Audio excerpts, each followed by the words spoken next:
khusus tentang Besakih, itu pendiriannya adalah dengan dasar lontar Padma Buwana. Di mana dalam lontar Padma Buwana ini adalah seperti namanya, Padma itu adalah lotus. Di mana inti sari daripada lotus itu atau Padma itu adalah Besakih dan Padma Tiga. Padma Tiga ini adalah inti daripada Padma itu. Daun pertama dari kelopak bunga Padma itu adalah Catur Loka Pala, yaitu 4 helai pertama. Yang pertama adalah Pura Kiduling Kreteg, terus ada Pura Gelap, ada Pura Batu Madeg, ada Pura Ulun Kukul, di mana pendaftaran adalah inti. Jadi 4 ditambah 1. Refleksinya itu, kalau Pura Lempuyang sama dengan Pura Gelap, Pemujaan Sang Hyang Iswara. Pura Andekasa sama dengan Pura Kiduling Kreteg, Pemujaan Batara Brahma. Mahadewa di Batu Karu refleksinya adalah Ulun Kukul, sedangkan Pura Batur refleksinya adalah Pemujaan Batara Wisnu, Pura Batu Madeg. Nanti ada yang disebut dengan Catur Lawa. Nah, ini yang barangkali sering terlupakan. Kenapa terlupakan? Karena saat ini dia banyak dikategorikan sebagai Pura Pedarman.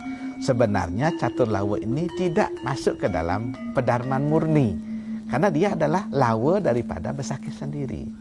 Di mana Catur Lawa ini terdiri dari yang pertama adalah Pura Catur Lawa Ratu Pase.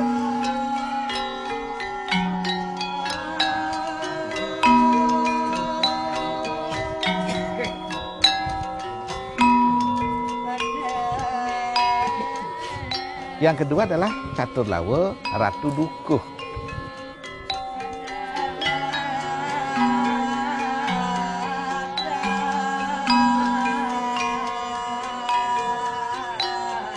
Yang ketiga adalah Catur Lawa Ratu Penyarikan.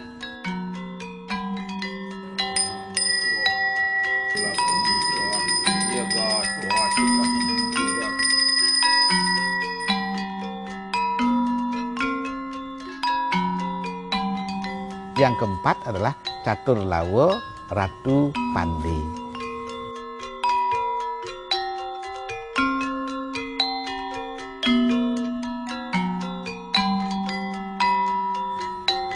Keempat-empat ini adalah bagian sangat penting dan integral di dalam pelaksanaan upacara. Karena 4 Catur Lawa inilah yang berperan untuk suksesnya pelaksanaan upacara-upacara kecil, menengah, dan besar di Besakih.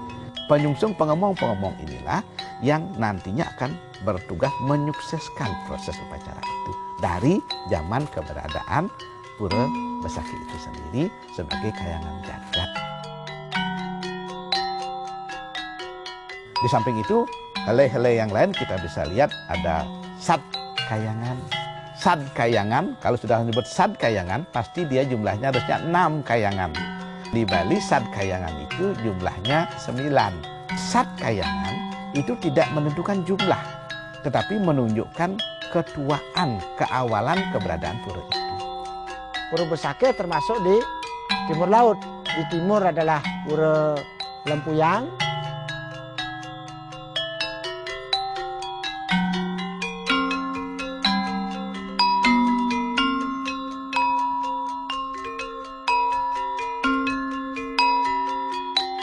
Tenggara adalah Pura Golawa, pemujaan dari Maheswara.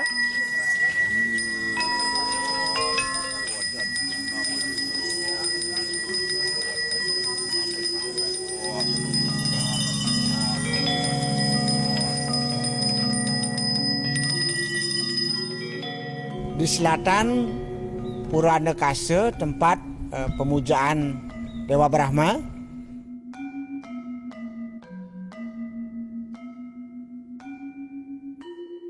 Barat daya adalah Pura Uluwatu, pemujaan dari Batara Rudra.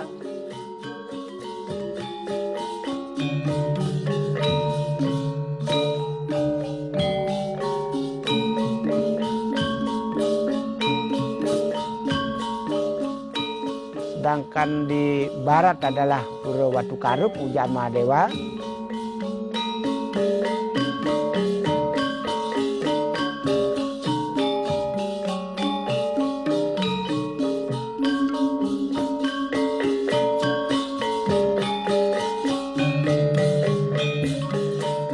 Dan di barat laut adalah pura Puncak Bangung, puncak pengelengan pemujaan Sang Hyang Sangkara.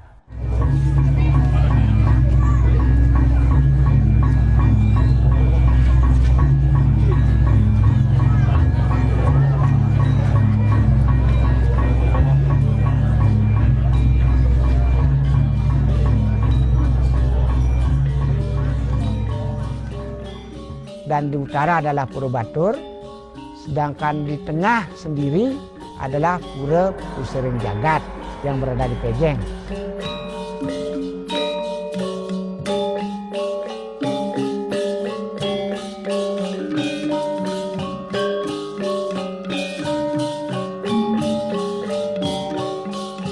Setelah dari Sad Kayangan, kita juga mengenal pura yang disebut dengan Dang Kayangan. Pura-pura yang terkait dengan tokoh-tokoh suci yang ada di masing-masing zamannya. Dan sebagai helai terluarnya itu adalah Kayangan 3. Kayangan 3 ini adalah terdiri dari 3 pura, yaitu Pura Desa, Pura Puseh, dan Pura Dalem. Ketiga pura ini bertempat di sebuah desa pekeraman. Desa pekeraman adalah tempat di mana penyungsung Kayangan 3 itu berada.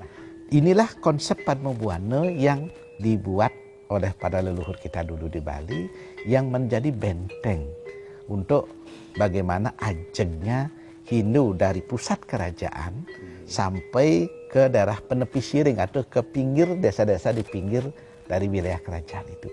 Sehingga tidak ada yang terputus transformasi daripada perintah-perintah raja di dalam proses beragama. Dengan adanya desa pekeraman itu dan Kayangan 3 sebagai pemersatu di dalam pemujaan kepada Ida Sang Hyang Widi, Tuhan Yang Maha Esa kita.